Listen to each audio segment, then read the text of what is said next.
Kyle here from allmediareviews.blogspot.com, and I'm going to attempt to make at least as brief of a music season 2015-2016 preview, current and preview video as I can right now. So I'll just get to it. Let's just talk about some of the albums that have already come out, since the way my blog works. I hope this is in the right angle. My season starts November, so I'll just kind of whittle through these. Chris Isaak, First Comes the Night. Haven't even heard it. I heard like one song, mainly for the fiance. She really likes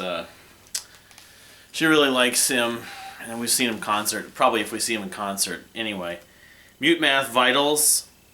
I do like this record, and even as electronic as it is.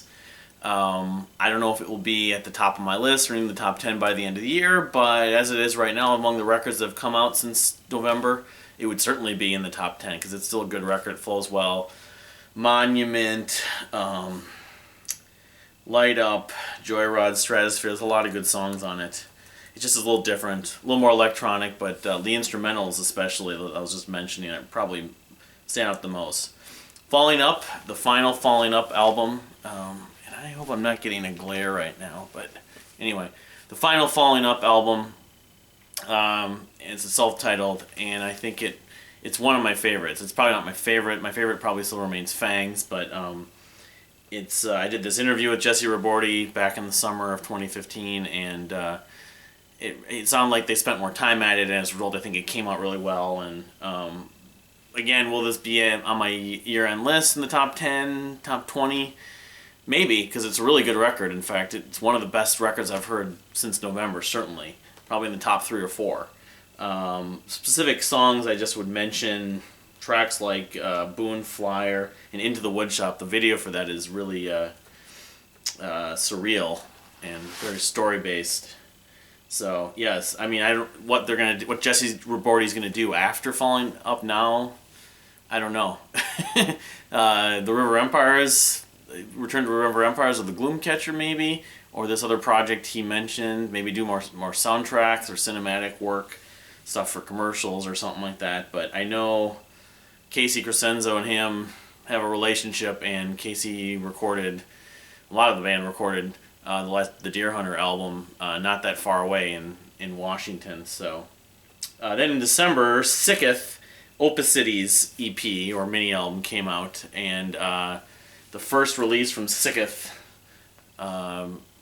British sort of technical metalcore, progressive technical metalcore. You call them gent. I don't really hear a lot of gent. Very like an ounce of gent in their sound, really. But where does Opicities compare to the rest of their music? Sort of in the middle. I don't think it's the best thing they've done, but it certainly has a lot of good tracks on it, and it's great to see them return.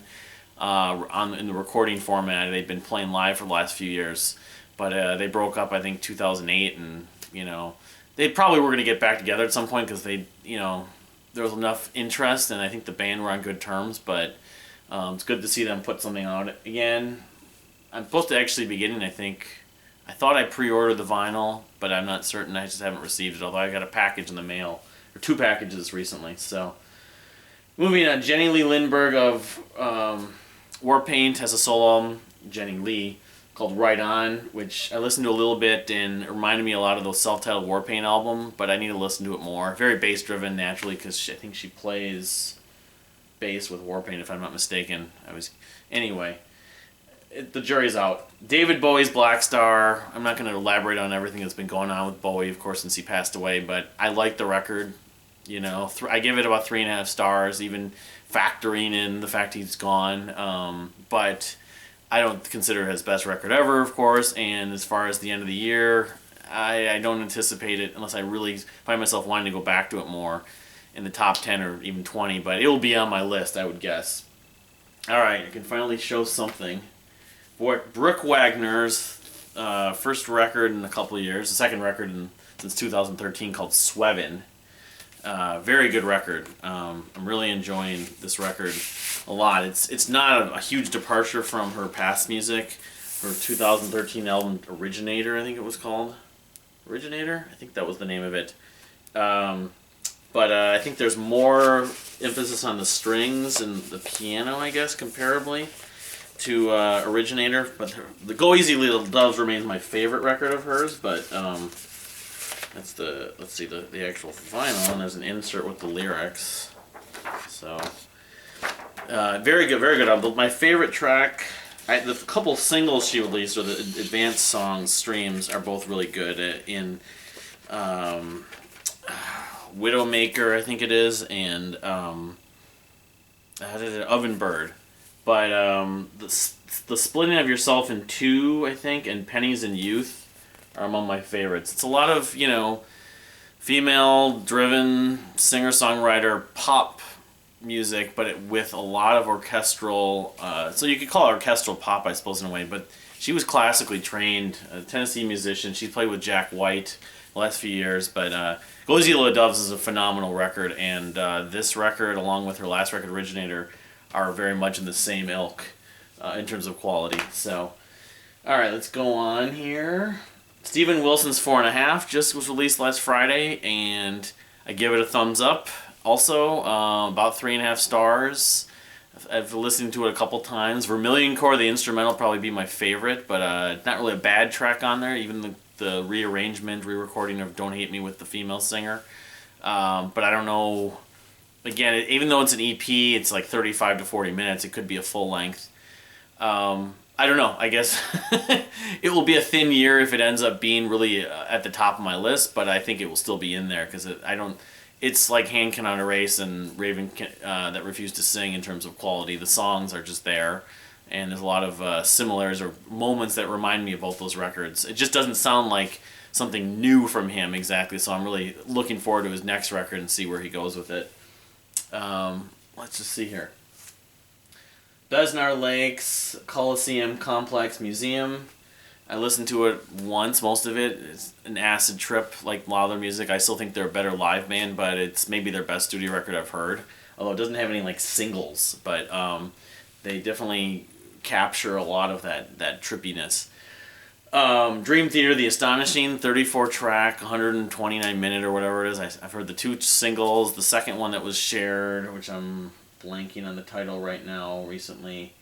Anyway, kind of Dream Theater by the numbers, other than the fact it's a big concept album. But, I'm going in with open ears, but not expecting to be blown away. But as I mentioned in a recent video about Dream Theater.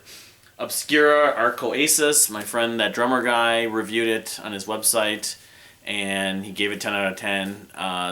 It's been a few years since their last album. I'm certainly interested, but I still don't have dramatic or huge expectations, but it's technical death metal, a little bit like Cynic. But he really loved it. He compared one song as the best closing song since White Walls from Between to Buried Me. So, Field Music, Common Time, I've heard that, and I like a lot of it. It's not that different for them. They have a couple standout tracks on it, though, which I can't name off the top of my head. But just say, if you're a Field Music fan, you'll like it. If you've never heard them, you might like it.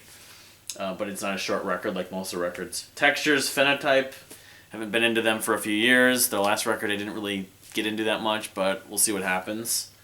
Cloud Cult, The Seeker.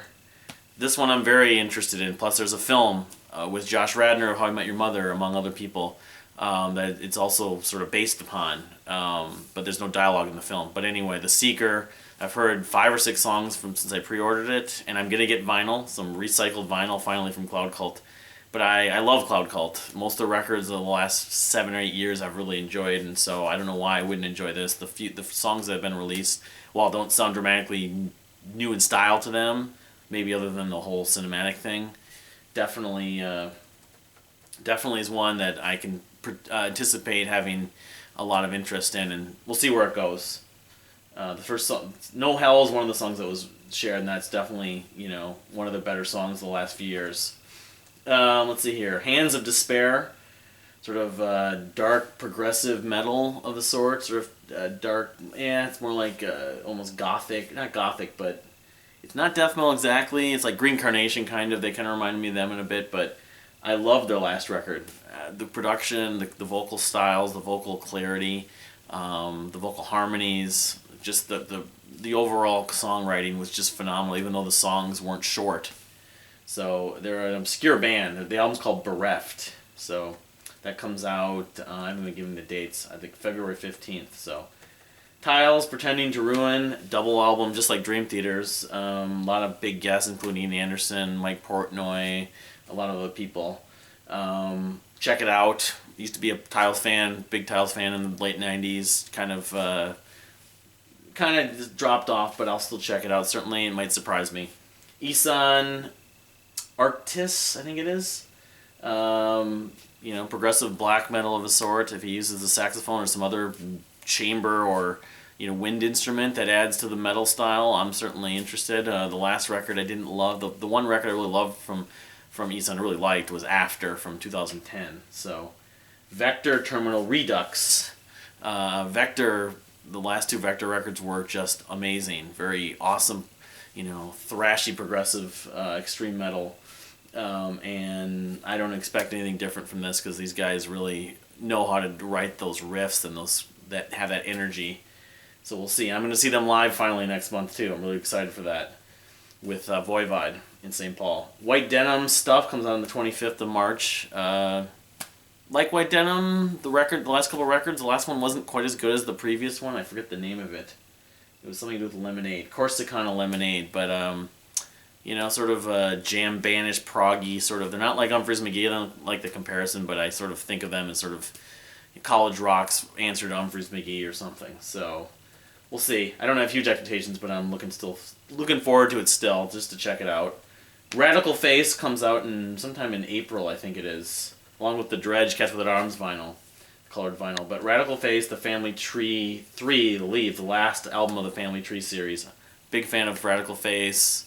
Sort of acoustic driven chamber pop rock, and the guy, Ben Cooper, he wrote a couple years ago the Clone Project, and all the other Radical Face records I've enjoyed, so I don't see why I wouldn't enjoy this.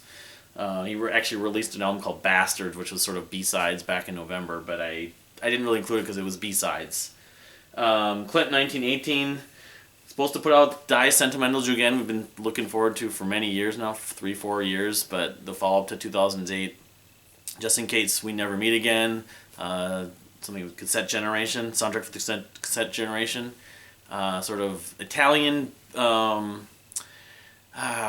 progressive post-rock band, sort of in the vein of Dredge, and I always thought of them as like U2, like a heavier version of U2 doing like post-rock, but we'll see. I'm certainly interested. As a fan of them, especially their album Doppelgänger. I've been waiting a long time. I'm hoping finally it comes out this year. They were recording last summer, I think. And then the Woods Brothers, who include the debut album from the Woods Brothers, these guys out of California who Casey Crescenzo of the Deer Hunter worked with and helped produce, and even sings on one song called Terra Firma. Very excited for that. So let's see where I'm doing for time. That's 14 minutes. I think I'll stop and make a second part. So look forward to, I'll talk about part 2 and part 3 or soon. Thanks.